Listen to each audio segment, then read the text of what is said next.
The next important tissue that we look at is bone. The first of these topics is osteoarthritis. Osteoarthritis is a disorder characterized by progressive destruction of joints, where all the structures within the joints undergo pathologic changes. The characteristic changes within the joints include loss of hyaline articular cartilage, increasing thickness, and sclerosis of subchondral bony plate, joint margin, bony osteophyte outgrowth, articular capsule being stretched, and weakness of muscles bridging the joint. Osteoarthritis is the most common form of arthritis, and it correlates with increasing age, and it is much more common in women than in men. Most important risk factors for development of osteoarthritis include joint loading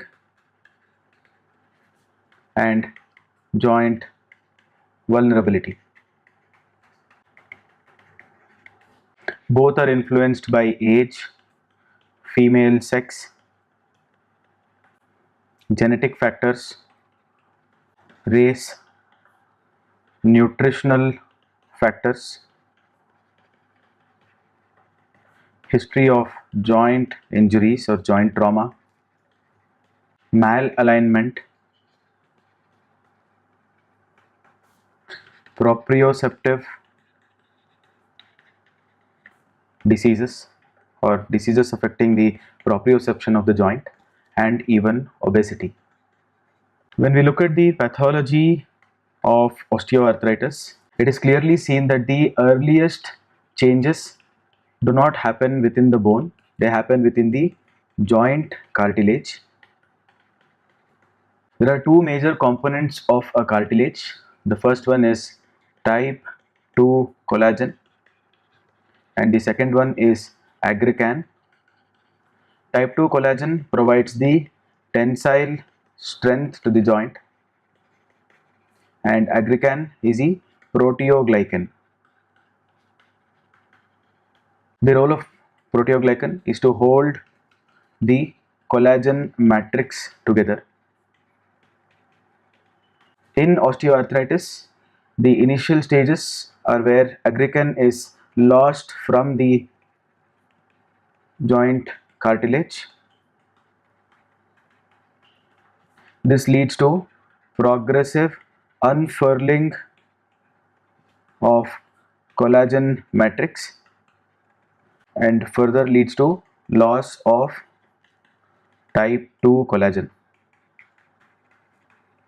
The clinical features of osteoarthritis can be classically seen in load bearing joints or the joints that are used the most.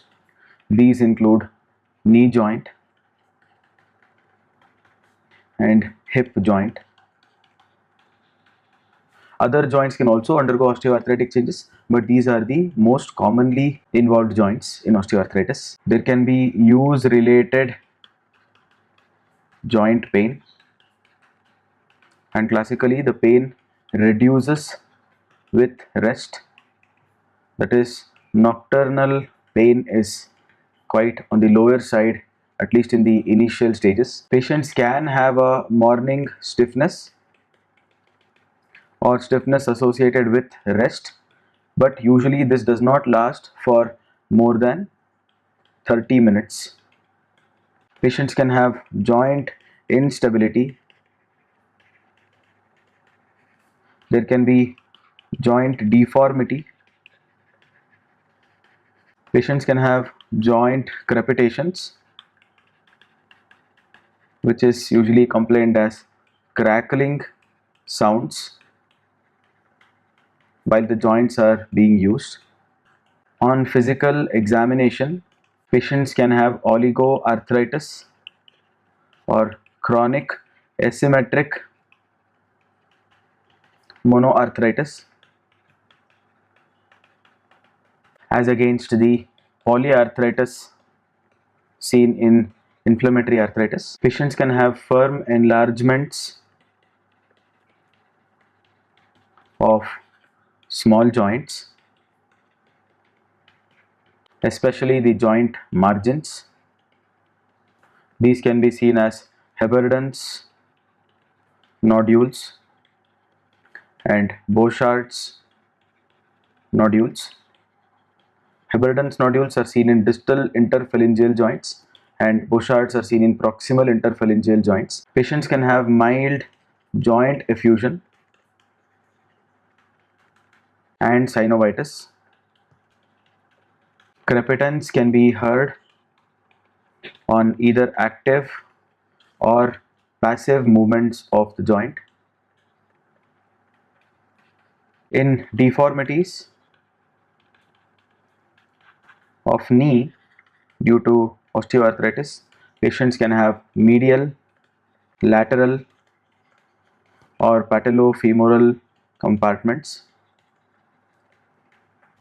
leading to either varus or valgus deformities. There can be restriction of movements, particularly seen in patients with knee joint and hip joint osteoarthritis.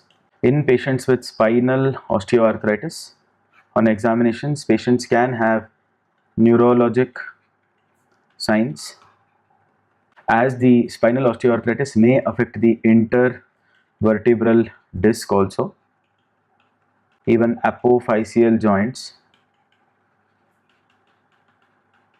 and paraspinal ligaments. In evaluation of osteoarthritis, the routine workup is usually normal. Erythrocyte sedimentation rate is usually normal, or it may be elevated in patients with synovitis. Rheumatoid factor and anti-nuclear antibodies are classically negative, as this is not an immune-mediated arthritis. It is more of a physical damage and repeated trauma or load-bearing induced osteoarthritis. Synovial fluid examination reveals a straw-colored fluid with good viscosity. WBC count is always less than 1000 cells per microliter. Synovial fluid analysis is usually done to rule out crystal arthropathies, inflammatory arthritis, or infections, and hence joint fluid analysis is not performed in all individuals. Radiographs of the joints may be normal initially, but as the disease progresses, there can be joint space narrowing, subchondral bone sclerosis, subchondral cysts, there can be bony osteophytes. The erosions seen on radiography here compared to rheumatoid arthritis or psoriatic arthritis are completely different, as here most of the erosions occur subchondraly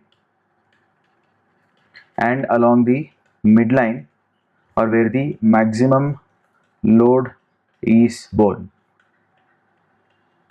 The diagnosis of osteoarthritis is usually established on the basis of joint that is involved, radiographic features,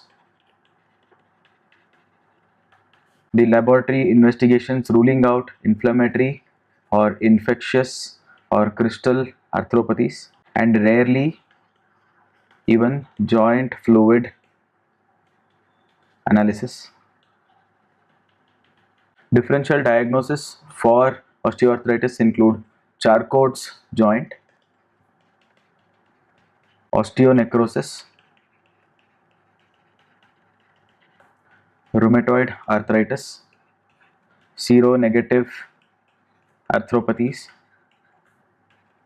crystal arthropathy. Let's look at the treatment for osteoarthritis. The goal of treatment is to minimize pain and also reduce the loss of function. Non-pharmacologic strategies include patient education regarding the weight loss, muscle strengthening, other strategies to reduce load bearing on the affected joints.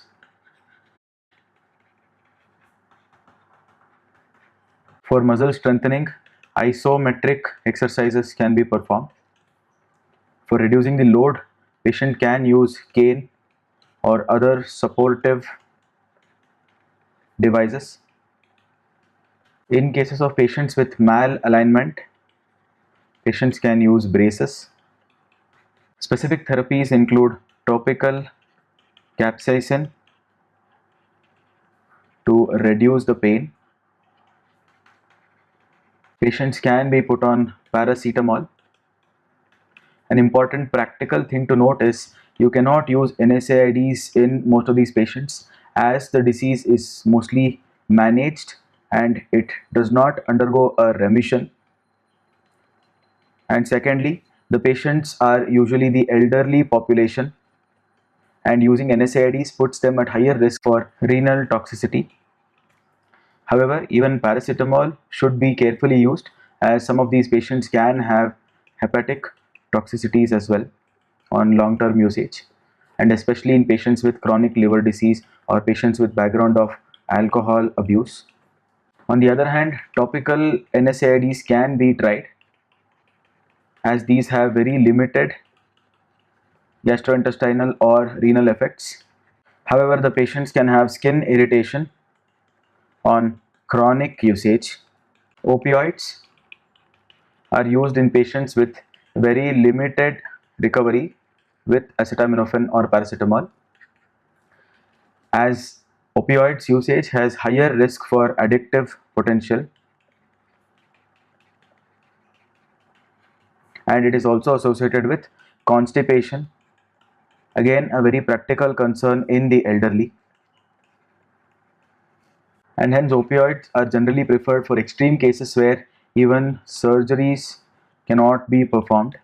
Intra-articular glucocorticoids can be tried, but they give very short term relief.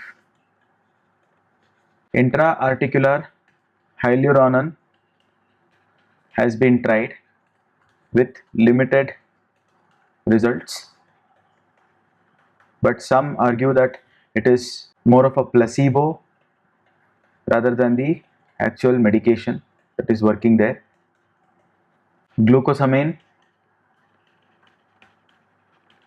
and chondroitin are not recommended, as they have not been shown to improve the outcomes in long-term and large-scale trials. Systemic glucocorticoids are also not indicated in osteoarthritis.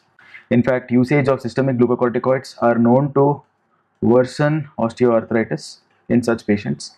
The final option in these patients is joint replacement surgeries, especially in patients who have not responded well to non-surgical methods, including the non-pharmacological as well as other pharmacological methods. Joint replacement provides a rapid recovery from the symptoms and also improves the functionality of the joint. The next topic in bone is gout. Gout is a metabolic disease affecting the bone and joints that usually affects middle-aged men.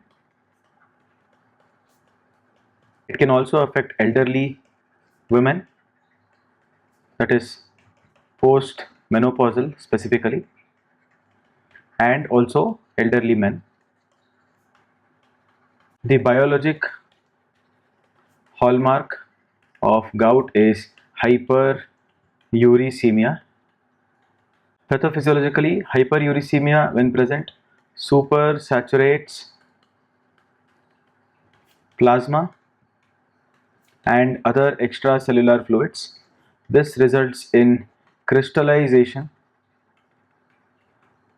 of uric acids under certain conditions, which are various triggers which we'll look into in detail. So these crystallization can occur in skin, can occur in bone, the joints, and also occur in various other tissues, leading to various clinical manifestations in such patients. Let's look at the pathogenesis in depth. When purine nucleotide is degraded,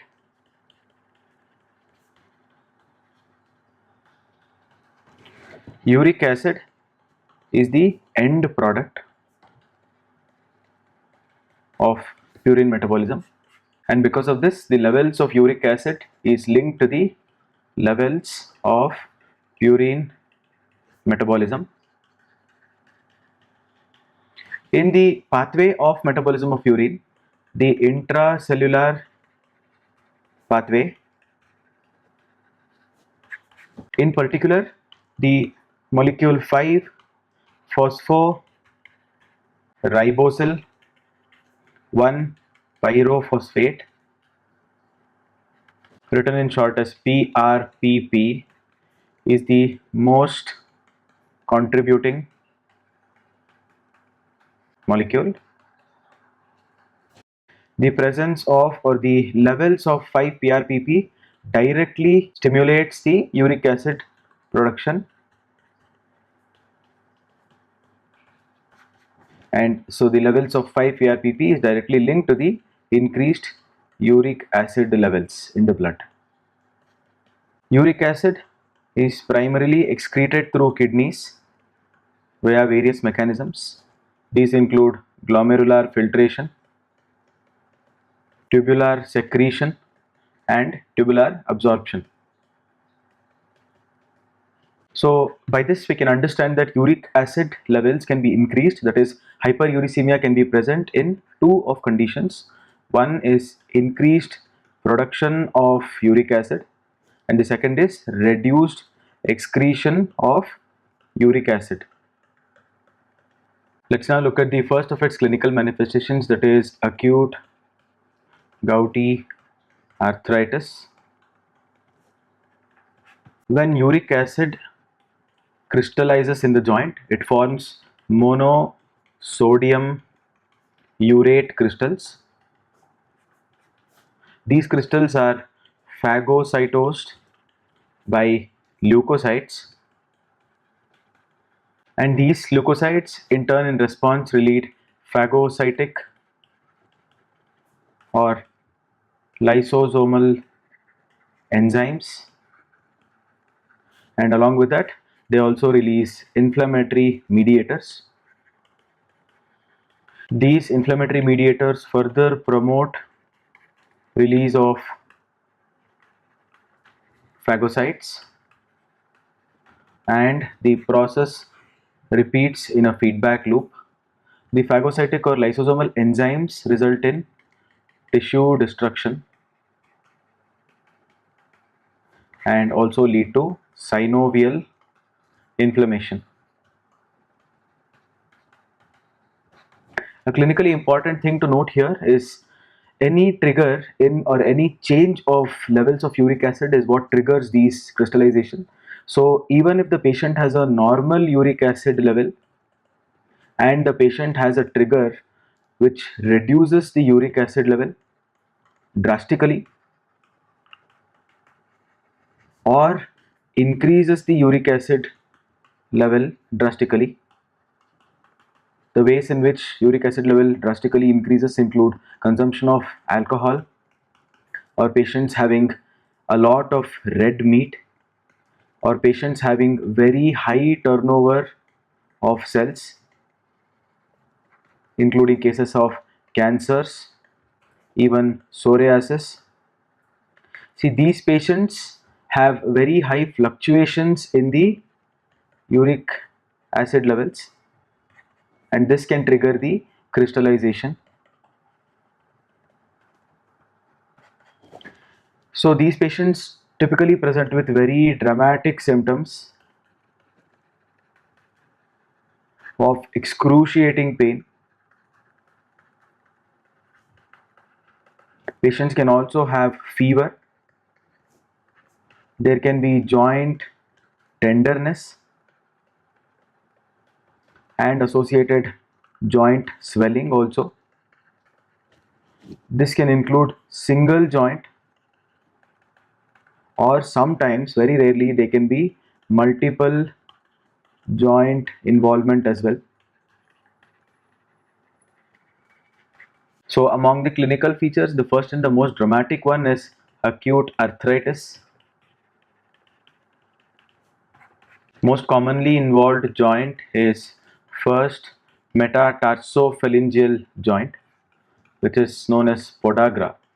The condition is known as podagra, where the patient comes to you with swelling of great toe, with pain, severe pain, and also patient has redness in that area. They can also present with fever. Later on, they can involve multiple joints also. These attacks usually subside spontaneously after 3 to 10 days. Some patients present with only a single episode of podagra, whereas others can have recurrence. These acute episodes can be triggered by stress, alcohol consumption, acute events such as myocardial infarctions, patients with cancers with high load of or high cell turnover, patients with diuretic usage,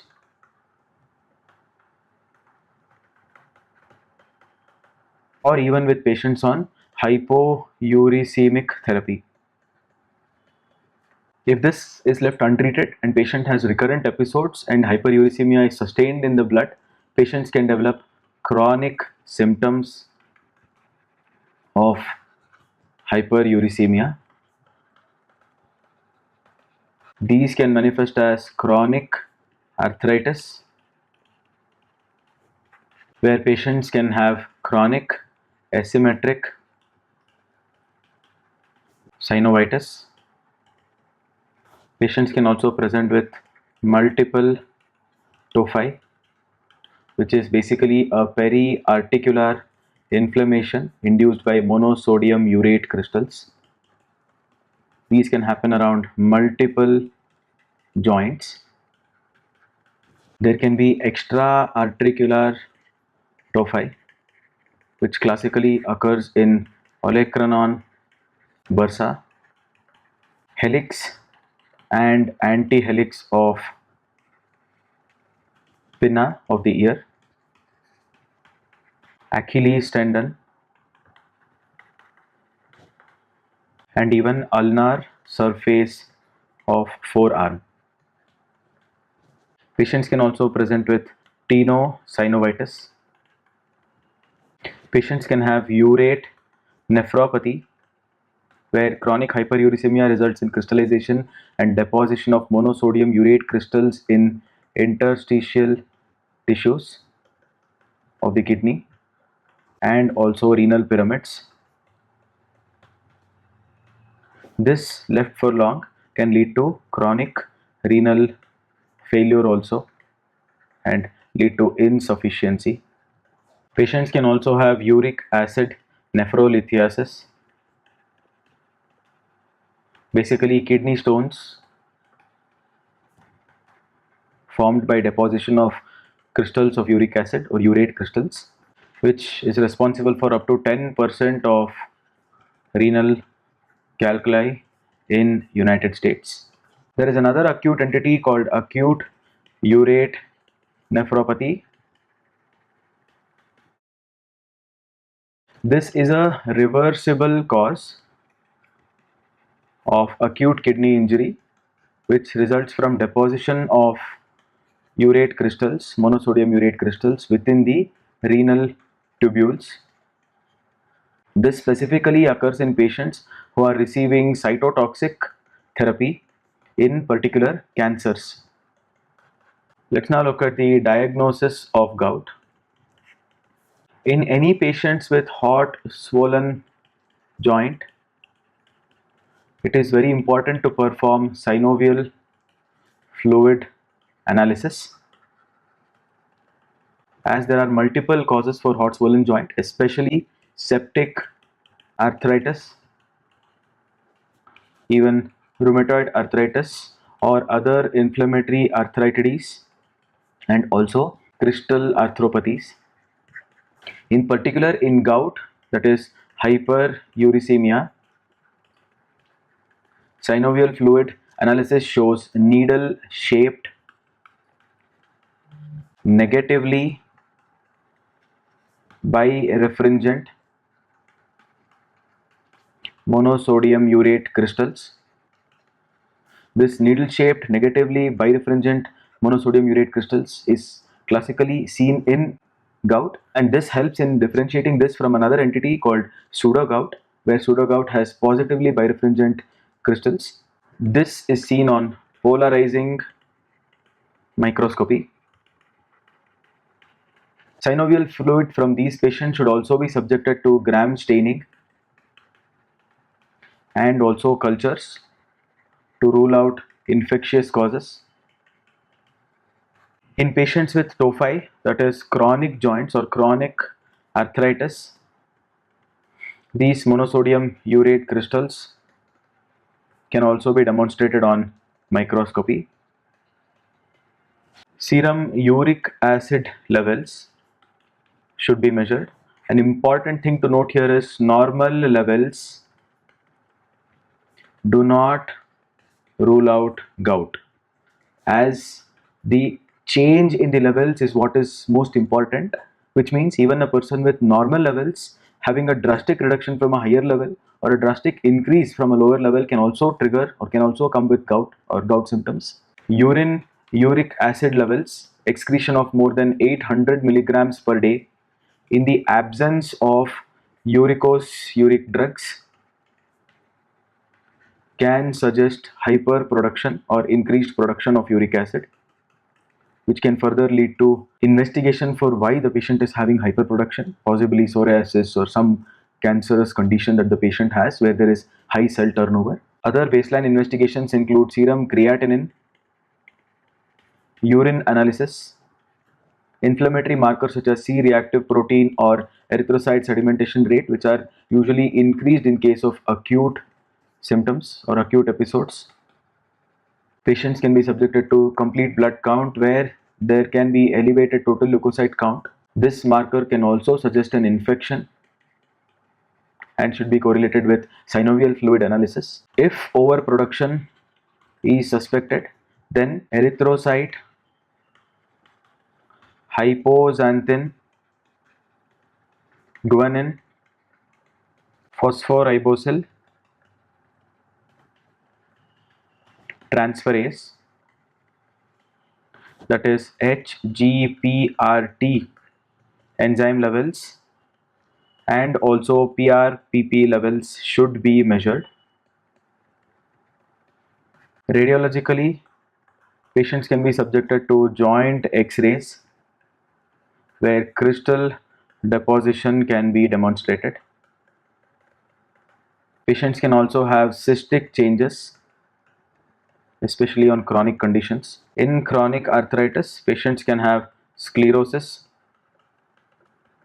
and bony erosions.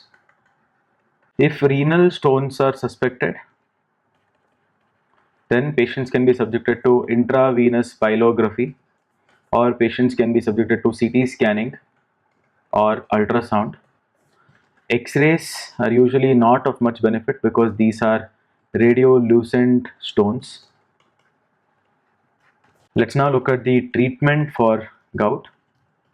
In patients with asymptomatic hyperuricemia, it is important to remember that approximately 5% of patients with hyperuricemia develop gout actually, and because of this, the treatment of hyperuricemia is not indicated in asymptomatic patients. But there is an exception to this. That includes the patients who are receiving cytotoxic treatment for neoplasms,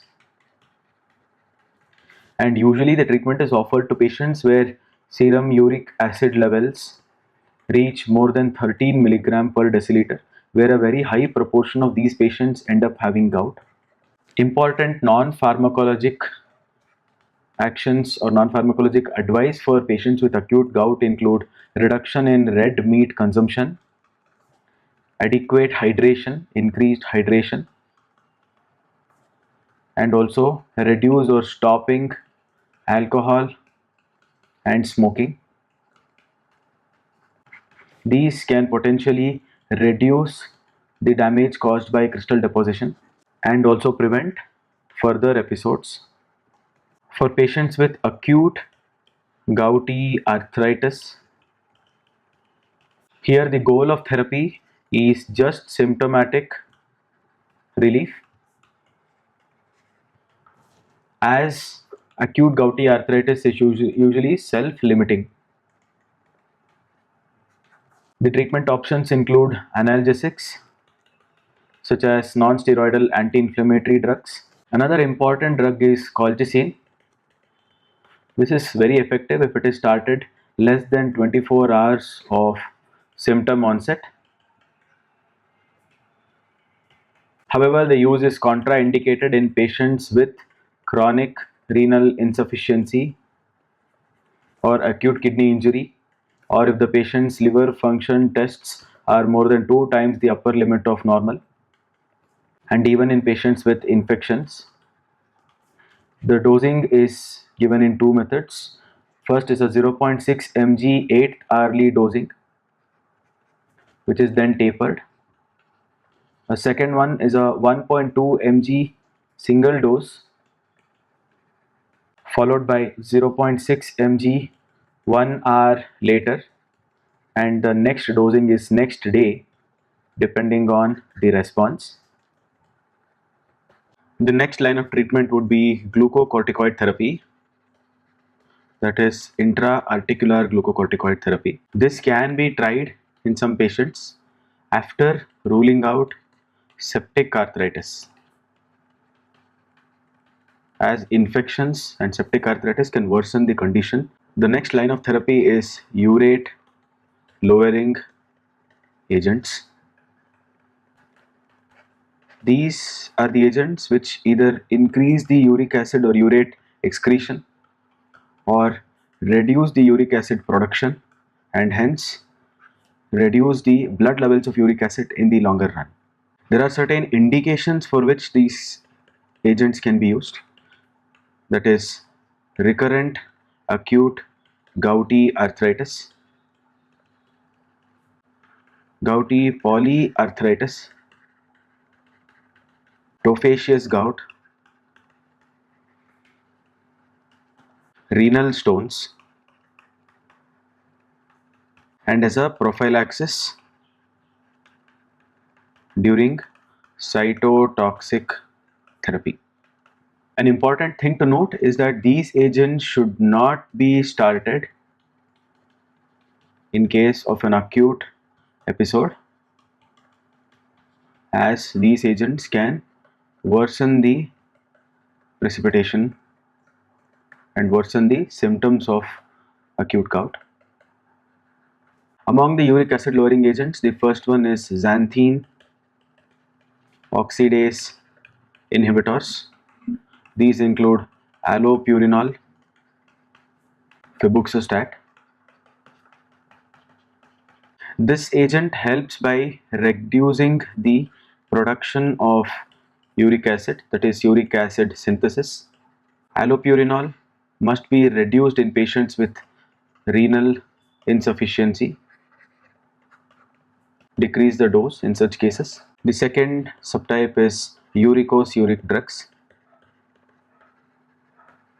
Examples include probenecid, sulfenpyrazone. These drugs increase the uric acid excretion from the kidneys by inhibiting tubular reabsorption.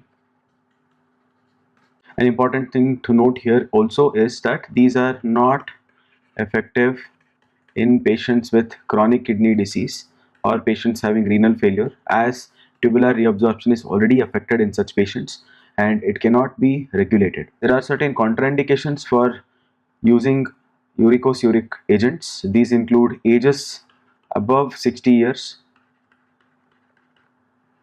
patients with uric acid renal stones, tophi, patients with already an elevated uric acid urine levels,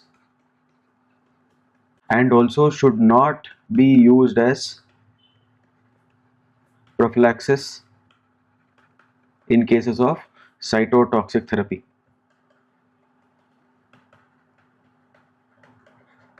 The next urate lowering agent that is important is pegloticase.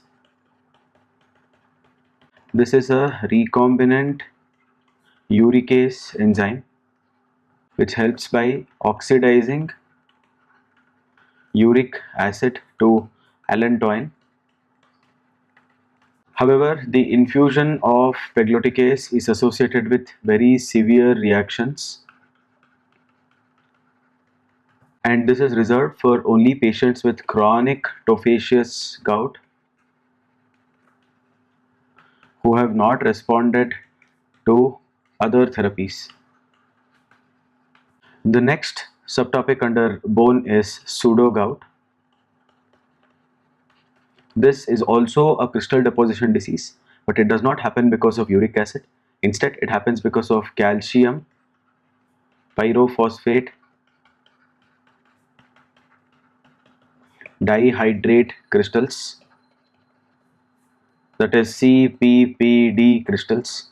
This disease is characterized by acute and chronic symptoms, especially in the older adults. Most commonly affected joints are knee joint and other large joints. Here the patients classically have chondrocalcinosis, that is deposition of calcium in articular cartilage.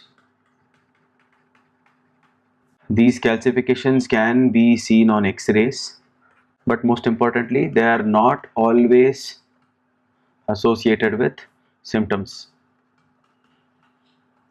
In contrast to gout, in pseudogout, the pathophysiology is thought to be due to calcium or calcium crystallization that occurs in the articular cartilage, which is then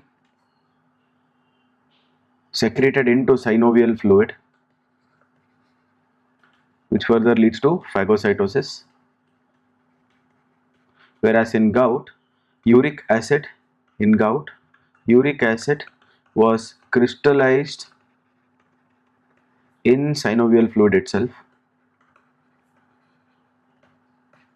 Let's look at the clinical features of pseudogout. In acute CPPD arthritis, knee joints are the most commonly affected joints, but approximately 2/3 of the cases have polyarthritis articular presentation.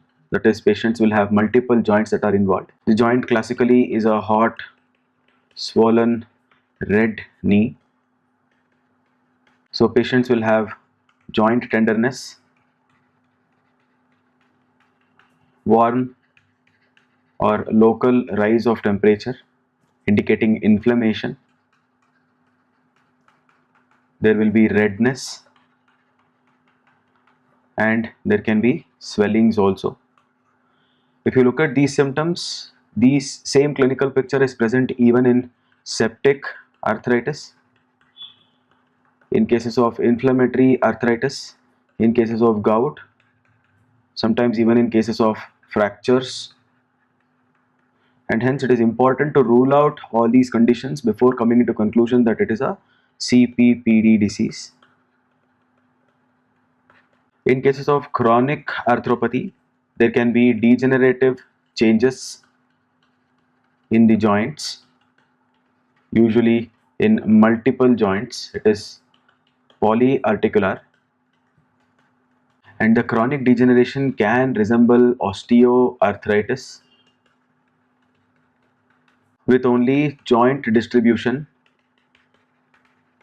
suggesting that it is a CPPD. Joint distribution is usually involvement of knee joint, wrist joint, which is not a common spot for osteoarthritis as it is not weight bearing, metacarpophalangeal joints or MCP joints, even hip and shoulder joints are also involved in chronic arthritis. There is another entity in CPPD called symmetric proliferative synovitis. This is seen particularly in familial forms, and patients have classically early onset of arthritis, early onset of CPPD deposition, very similar to rheumatoid arthritis. Patients can also have intervertebral disc and ligament calcifications. There can also be spinal stenosis. Synovial fluid analysis plays a very important role in analysis, and here, as against gouty arthritis, patients will have a positively birefringent crystal. These are calcium pyrophosphate dihydrate crystals. These crystals appear as short rods or rhomboids and cuboids. Again, positively birefringent crystals are seen on polarizing microscopy. If renal stones are present, then the patient can be subjected to abdominal CT scanning or ultrasound or IV pyelography. Let's look at some of the important conditions that can cause CPPD. These include increasing age, but when it is disease related, it can be due to hyperparathyroidism, hemochromatosis, hypophosphatasia, hypomagnesemia,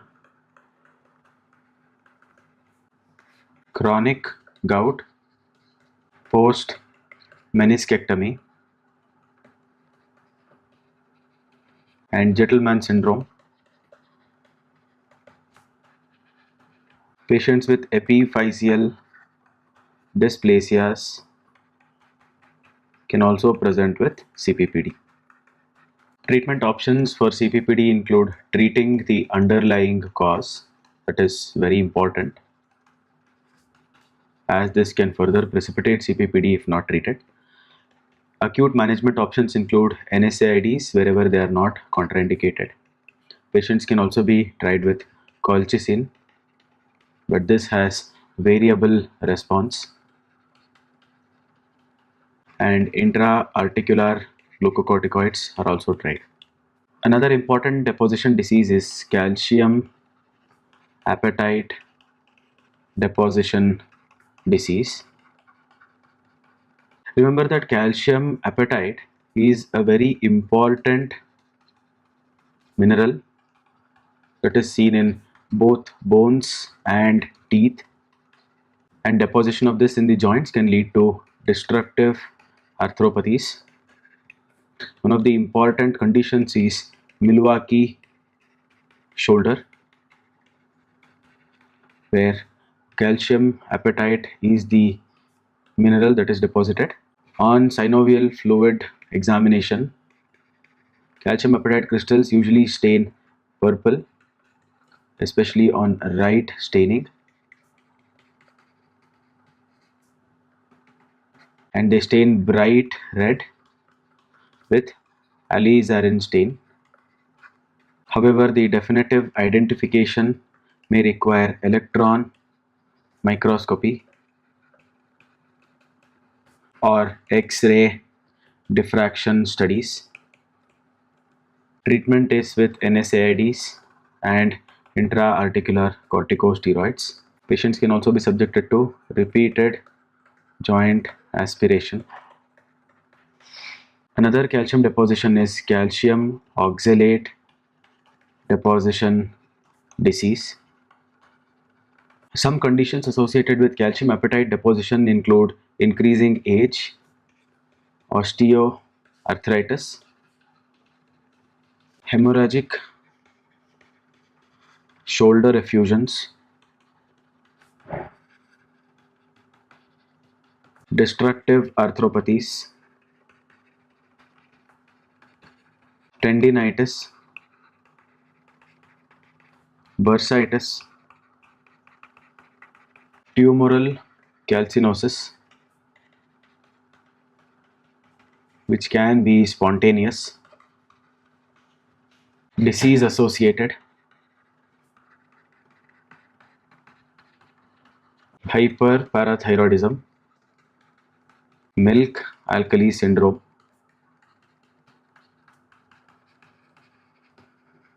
renal failure or long-term dialysis, other connective tissue diseases where there is a lot of joint inflammation, heterotopic calcification after neural or nervous system injuries such as spinal cord injuries and stroke. Patients can have heredity that is associated with calcium apatite deposition. Another entity called fibrodysplasia ossificans progressiva. All these are associated with calcium apatite deposition disease. The next important bone-related disease is calcium oxalate deposition disease. This is a very rare form of disease where there is calcium oxalate crystals that are directly deposited in the joints, but it can occur secondary, especially in cases with chronic kidney disease where there is a secondary oxalosis. Clinical presentation is very similar to gout and CPPD, and the treatment is usually very less effective.